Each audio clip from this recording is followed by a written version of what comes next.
Hello, good morning students. चलिए, last video में हमने व्याकरण पढ़ा था, सरस हिंदी व्याकरण। तो आज भी हम इस वीडियो में सरस हिंदी व्याकरण का ही अध्ययन करेंगे। तो बच्चों, पिछली वीडियो में हमने आपको इसकी व्याकरण की एक्सरसाइज कराई थी। हमने पेज नंबर 245 तक हमारा कंप्लीट हो चुका था, 245 तक। आज हम पेज नंबर 246 की एक्सरसाइज करेंगे। तो स्टूडेंट्स, इसमें हमने क्रिया हमने पढ़ाया था, एक्सप्लेन किया था मैंने आपको। आज हम इसकी एक्सरसाइज करते हैं। तो पहला सेंटेंस है हमारा पेज नंबर 246 पर हम हैं, पेज नंबर 246, जिसका नाम है लेसन का क्रिया।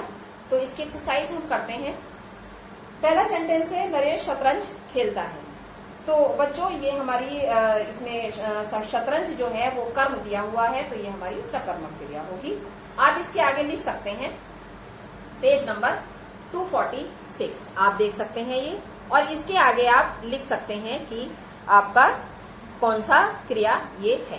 तो पेज नंबर 246 पर सेंटेंस नंबर 1, नरेश शतरंज खेलता है, ये हमारी सकर्मक क्रिया है। दूसरा सेंटेंस है हमारा माँ अतिथि को जल पिलाती है। तो ये सेंटेंस है हमारा, इसमें हमारी दो कर्म दिए गए हैं, एक अतिथि और एक जल। तो ये हमारी द्विकर्मक है। सुरेखा खेलती है। तो बच्चों, ये हमारी अकर्मक है, क्योंकि इसमें क्या खेलती है ये नहीं दिया गया। समझ गए? इसमें क्या खेलती है नहीं दिया गया, अर्थात इसमें कर्म नहीं दिया गया है, तो ये होगा हमारा अकर्मक क्रिया। अध्यापक बच्चों से पाठ पढ़वाता है। तो मैंने आपको समझाया था कि जब कर्ता काम को खुद नहीं करता, किसी दूसरे से करवाता है, तो वो होता है प्रेरणार्थक क्रिया। तो यानी कि दूसरे से काम करवाना, वो होता है प्रेरणार्थक, अर्थात किसी दूसरे से काम कराया गया। रमा ने जया को पुस्तक दी, ये द्विकर्मक है। एक तो पुस्तक इसमें कर्म है और जया इसमें कर्म है, तो दो कर्म दिए गए हैं, ये द्विकर्मक है। फिर आता है उसने मेरी जमीन हथिया ली, इसमें नाम धातु क्रिया है बच्चों। नेक्स्ट सेंटेंस है मैंने पत्र पढ़वाया, प्रेरणार्थक क्रिया। सभा में लोग आते जा रहे थे, अकर्मक क्रिया। वह नहा धोकर खाना खाएगा, इसमें पूर्वकालिक क्रिया होगा।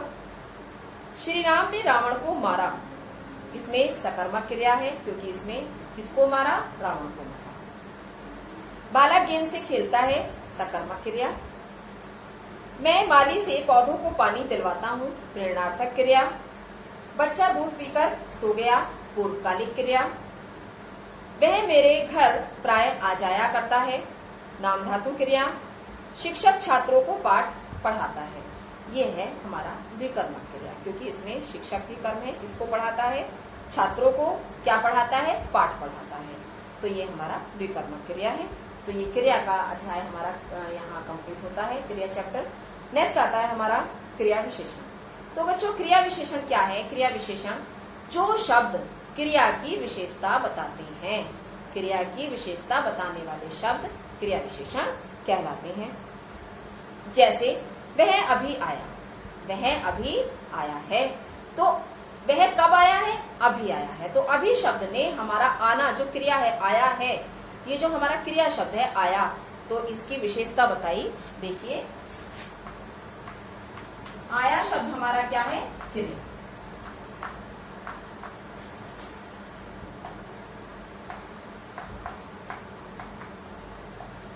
आया शब्द है हमारा क्रिया। कब आया है? अभी। तो अभी शब्द जो है वो हमारा विशेषता बता रहा है क्रिया की। क्रिया है आना, तो क्रिया की शब्द विशेषता बता रहा है अभी शब्द, अर्थात ये हो गया हमारा क्रिया विशेषण। जो शब्द क्रिया की विशेषता बताते हैं वो क्या कहलाते हैं? क्रिया विशेषण। क्या कहलाते हैं? क्रिया विशेषण। क्रिया की विशेषता बताने वाले शब्द क्या कहलाते हैं? क्रिया विशेषण। तो ये समझ में आ गया आपकी। तो क्रिया विशेषण जो है हमारे 4 प्रकार के होते हैं: कालवाचक क्रिया विशेषण, स्थानवाचक क्रिया विशेषण, परिमाणवाचक क्रिया विशेषण और रीतिवाचक क्रिया विशेषण। तो बच्चों, कालवाचक क्रिया विशेषण वो होते हैं जो क्रिया के होने का समय बताते हैं, जो क्रिया के होने का समय बताते हैं, वो कालवाचक क्रिया विशेषण। दूसरा आता है स्थानवाचक क्रिया विशेषण, जो क्रिया के होने का स्थान निश्चित करते हैं, क्रिया के होने का आधार क्या है, कहाँ हो रही है क्रिया, तो वो हमारे स्थानवाचक क्रिया विशेषण होते हैं। फिर होता है परिमाणवाचक क्रिया, कितनी हो रही है। जैसे वह कम बोलता है, कितना बोलता है? कम बोलता है, तो बोलना हमारा क्रिया है। कम शब्द ने हमारी विशेषता बताई, कितना बोलता है, कम बोलता है। तो जो शब्द हमारी क्रिया की मात्रा बताएं, क्रिया किस मात्रा में हो रही है, वो हमारा परिमाणवाचक क्रिया विशेषण होता है। और फिर आता है रीतिवाचक क्रिया विशेषण। रीतिवाचक क्रिया विशेषण वो होते हैं जो शब्द हमें ये बताते हैं कि क्रिया के होने का ढंग क्या है, क्रिया किस ढंग से हो रही है। जैसे बारिश धीरे धीरे हो रही है, कैसे हो रही है बारिश, धीरे धीरे। बूढ़ा धीरे धीरे चलता है, कैसे चलता है, धीरे धीरे। तो चलने की क्रिया जो है वो कैसे हुई, धीरे धीरे। तो यहाँ हमें पता चलेगा धीरे धीरे शब्द से कि हमारी क्रिया किस ढंग से हो रही है।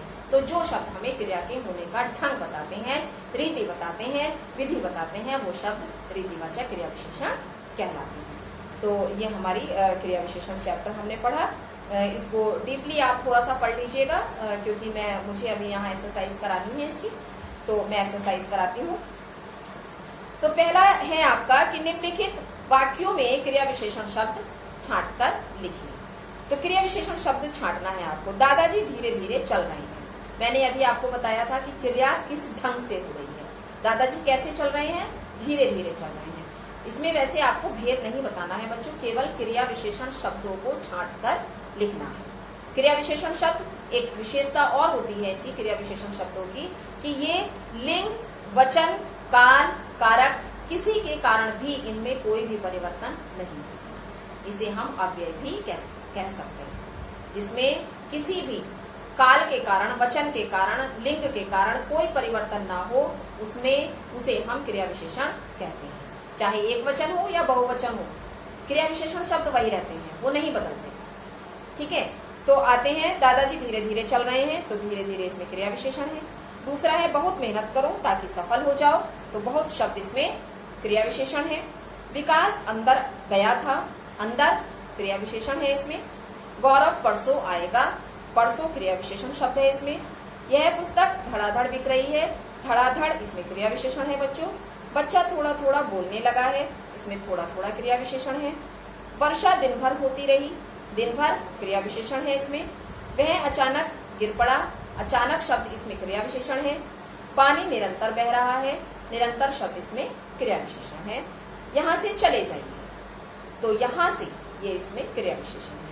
तो ये हमने क्रिया विशेषण की एक्सरसाइज की, पेज नंबर 250 था ये आपका, पेज नंबर 250। नेक्स्ट एक्सरसाइज है एक्सरसाइज नंबर 2। निम्नलिखित वाक्यों में रिक्त स्थानों की पूर्ति संबंध बोधक अवयवों से करें। संबंध बोधक किसे कहते हैं बच्चों, पहले हम ये जानेंगे।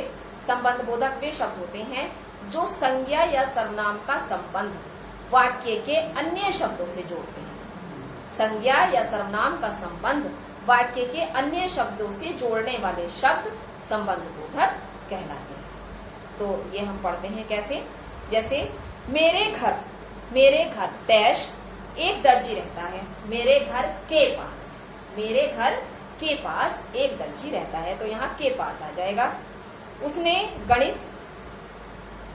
गणित के साथ इतिहास विषय ले लिया, के साथ इसमें आएगा के साथ। छात्र बीमारी के कारण अनुपस्थित था। मैंने दाल के साथ रोटी खाई। वैसे बच्चों मैंने ये आपको लाइव क्लास में ये एक्सरसाइजेस सारी कंप्लीट करा दी हैं, तो जिन बच्चों ने लाइव क्लास नहीं ली थी, बाई चांस किसी वजह से, वो वीडियो से अपना काम कंप्लीट कर सकते हैं। तो मैंने छात्र बीमारी के कारण अनुपस्थित था। मैंने दाल के साथ रोटी खाई। मजदूर पेड़ के नीचे लेटा है, के नीचे। बड़ों के विरुद्ध नहीं बोलना चाहिए, के विरुद्ध आ जाएगा यहाँ।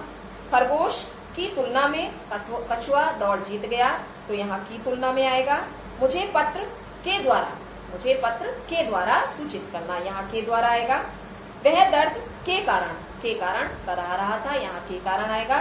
केशव घर के अंदर सो रहा है, के अंदर आ जाएगा यहाँ। इस तरह से ये हमारे संबंध बोधक अव्यय कंप्लीट होते हैं। नेक्स्ट चैप्टर है, नेक्स्ट एक्सरसाइज है हमारी समुच्चय बोधक। समुच्चय बोधक शब्द बच्चों वो होते हैं जो दो शब्द या दो वाक्यों को आपस में जोड़ते हैं। ऐसे शब्द जो दो शब्दों या दो वाक्यों या उनसे भी अधिक वाक्यों को आपस में जोड़ते हैं, वो शब्द समुच्चय बोधक शब्द कहलाते हैं।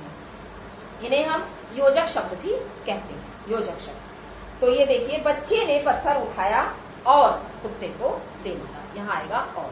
बच्चे ने पत्थर उठाया और कुत्ते को दे मारा। शांत हो जाओ वरना मार पड़ेगी। बादल गरजे लेकिन वर्षा नहीं हुई। लेकिन उसने परिश्रम किया इसीलिए अच्छे अंक हासिल किए। तेज चलो ताकि समय पर पहुंच सको। वह ना माने तो उससे कहिए। तो राम दुबला है लेकिन बहुत ताकतवर है। लेकिन महान पुरुष अभिमानी नहीं बल्कि विनम्र होते हैं। तो यहाँ आ जाएगा बल्कि। वह परीक्षा ना दे सका क्योंकि वह बीमार था। उसने मेहनत नहीं की इसीलिए फेल हो गया। इसीलिए यहाँ हमारा ये समुच्चय बोधक अव्यय लगेगा।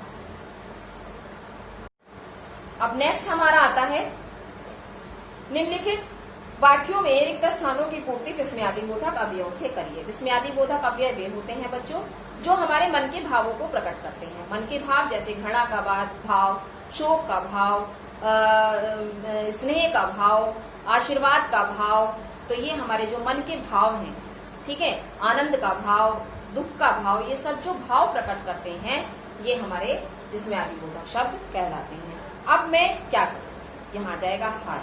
हाय अब मैं क्या करूं? आप इसमें ये जब आप लिखेंगे तो यहाँ हाय इसके बाद विस्मयादि बोधक चिन्ह अवश्य लगाएंगे। विस्मयादि बोधक चिन्ह अवश्य लगाना है सबको ही। यहाँ नेक्स्ट वन है आपका वह। कितना सुहावना मौसम है। वह के बाद विस्मयादि बोधक चिन्ह लगाएंगे। अरे तुम कब आए? अरे ये विस्मयादि बोधक है शब्द। हे ईश्वर तेरी लीला अपार है। ओ यह इलाका सुनसान है। छी कितनी बदबू आ रही। हाँ मैं जरूर आऊंगा। हाँ मैं जरूर आऊंगा। ठीक है सॉरी कितनी ऊंची इमारत है। वाह वाह कितनी ऊंची इमारत। कितनी गर्मी है। उफ उफ कितनी गर्मी है। वह सीढ़ियों से गिर पड़ा। अरे वह सीढ़ियों से गिर पड़ा। तो यहाँ आ जाएगा आपका क्या भी आ सकता है। क्या वह सीढ़ियों से गिर पड़ा। और यहाँ अरे भी आ जाएगा। तो ये हमारा विस्मयादि बोधक शब्द की एक्सरसाइज हमारी कंप्लीट होती है। नेक्स्ट है हमारा पर्यायवाची शब्द। ये हम आते हैं पेज नंबर 257 पर। Page number 257। तो बच्चों पर्यायवाची शब्द सबको पता है किसे कहते हैं। समान अर्थ प्रकट करने वाले शब्दों को पर्यायवाची शब्द कहा जाता है। समान अर्थ प्रकट करने वाले शब्दों को पर्यायवाची शब्द कहा जाता है।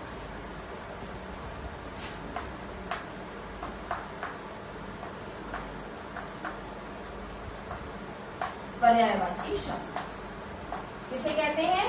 समान अर्थ प्रकट करने वाले शब्द। समान अर्थ प्रकट करने वाले तो हम कह सकते हैं बच्चों कि समान अर्थ प्रकट करने वाले शब्द क्या कहलाते हैं। पर्यायवाची शब्द। तो हम इस पर्यायवाची शब्द की एक्सरसाइज करते हैं। पेज नंबर 257 पर आ जाइए। पर्यायवाची शब्द ये एक्सरसाइज नंबर 1 है कि निम्नलिखित शब्दों के दो दो पर्यायवाची शब्द लिखिए। पहला शब्द है आपका क्रोध। इसका हम लिखेंगे रोष और गुस्सा लिख सकते हैं। युद्ध का रण संग्राम। घर गृह निकेतन। पति स्वामी। नौकर दास सेवक। कपड़ा वसन वस्त्र। सुंदर अतुलनीय अनुपम। सूर्य दिनकर दिवाकर। शरीर देह बदन। शत्रु रिपु अरि हवा वायु समीर। पत्नी गृहलक्ष्मी भार्या। पुष्प सुमन कुसुम। प्रकाश उजाला ज्योति।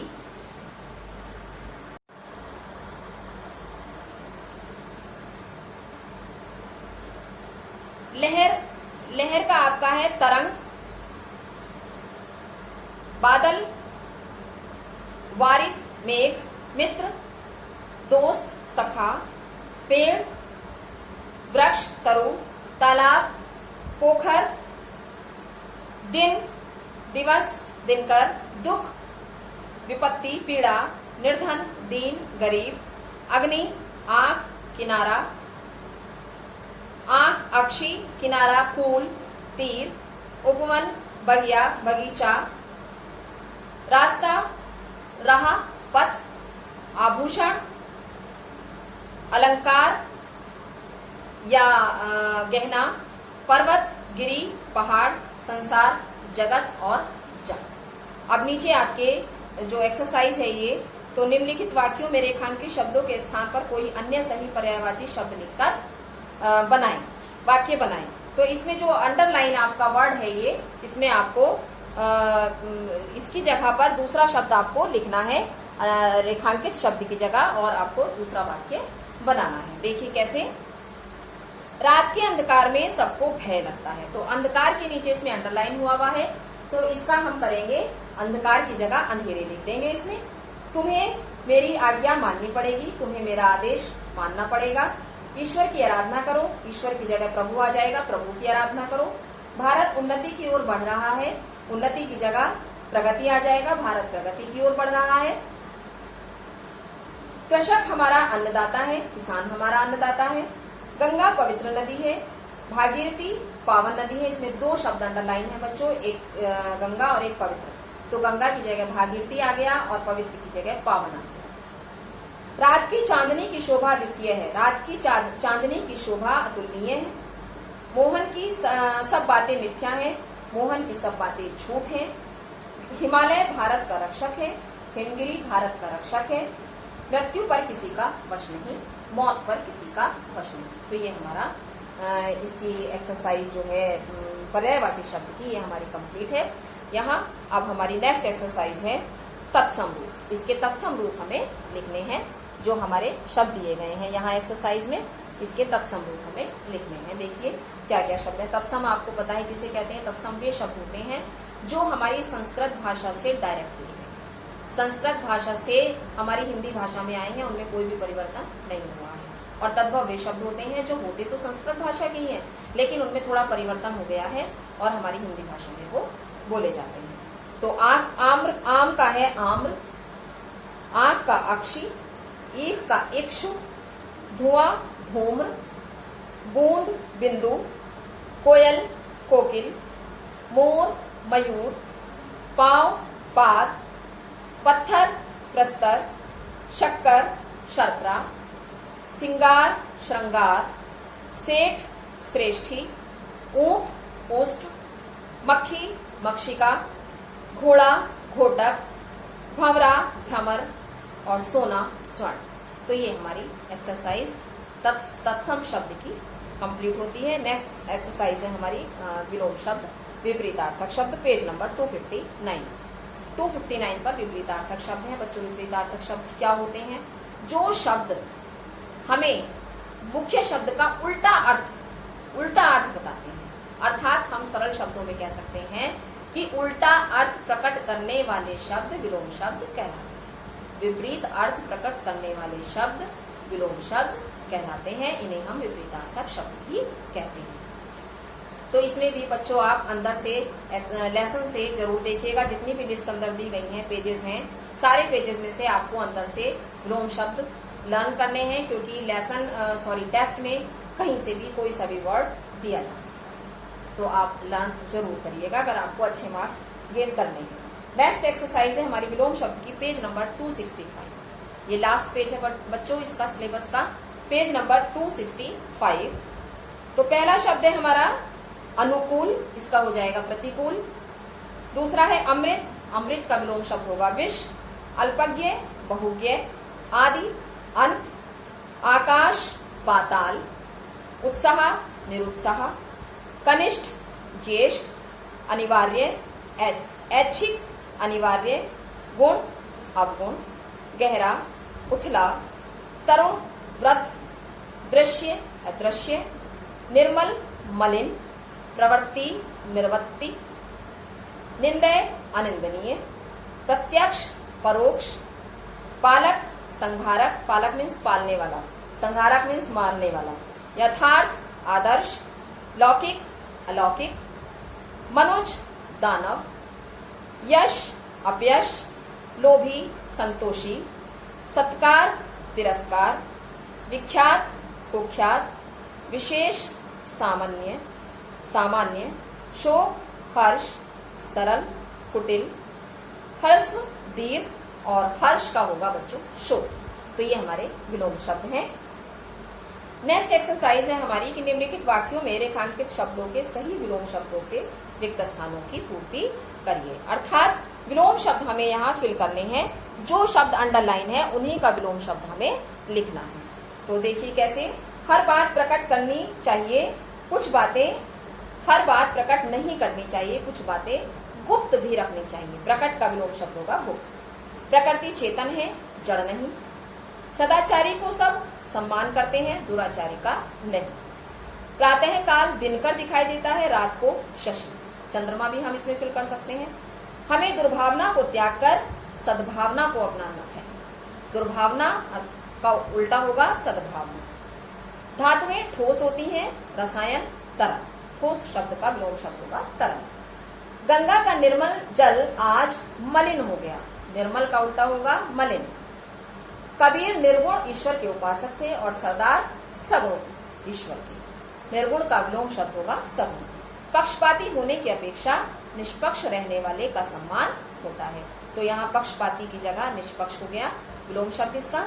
तो ये वाक्य हमारा कंप्लीट हो गया। दाता ईश्वर के सामने मनुष्य याचक होता है। दाता अर्थात ईश्वर देने वाला और याचक मांगने वाला, याचना करने वाला। तो ये हमारे विलोम शब्द की एक्सरसाइज कंप्लीट हो गई। पेज नंबर 265 तक आपका हिंदी यूनिट टेस्ट का सिलेबस है, सरस हिंदी व्याकरण का। मैंने आपको एक्सरसाइज कंप्लीट करा दी है। एक बार फिर से मैं आपको ये बताना चाहूंगी बच्चों कि हिंदी व्याकरण में आपका पेज नंबर 210 से 265 तक सिलेबस है, ये आप लर्न करिएगा। चैप्टर के अंदर से भी केवल एक्सरसाइज ही आपको लर्न नहीं करनी है, आपको चैप्टर के अंदर से भी लर्न करना है। दूसरी बात, आपका जो साहित्य है हिंदी साहित्य में आपके 2 चैप्टर प्रोज से हैं और 2 चैप्टर आपके पोइट्री से हैं। दोनों चैप्टर को आप अच्छे से पढ़ेंगे, प्रोज के भी और पोइट्री के भी। दोनों चैप्टर बहुत अच्छे से पढ़ेंगे आप, क्योंकि जो आपके क्वेश्चन आंसर्स आएंगे वो वर्क बुक के नहीं आएंगे। आपके पैटर्न जो है पैटर्न वही होगा सेम, लेकिन क्वेश्चंस का जो लैंग्वेज है वो चेंज होगा। क्वेश्चंस दूसरे पूछे जाएंगे लेकिन बेस्ड होंगे उसी पे, अवतरण पे बेस्ड होंगे, वही आपको दिए जाएंगे जैसे वर्क बुक में दिए गए हैं, लेकिन क्वेश्चंस चेंज होंगे। तो ये आपकी साहित्य की हुई। अब साहित्य में पोएट्री साइड से जो आपकी व्याख्या है, वैसे तो हमने बच्चों आपको बहुत अच्छे से समझाई है, लेकिन फिर भी आप देखना चाहते हैं तो हिंदी साहित्य की पद्य भाग से, पोएट्री से जो आप चैप्टर पढ़ेंगे उसमें सारी व्याख्या आपकी दी हुई है, तो आप उसको अच्छे से पढ़ सकते हैं। व्याख्या तो आप अगर आप पढ़ेंगे तो आप क्वेश्चन आंसर्स बहुत इजीली कर सकते हैं। Thank you very much.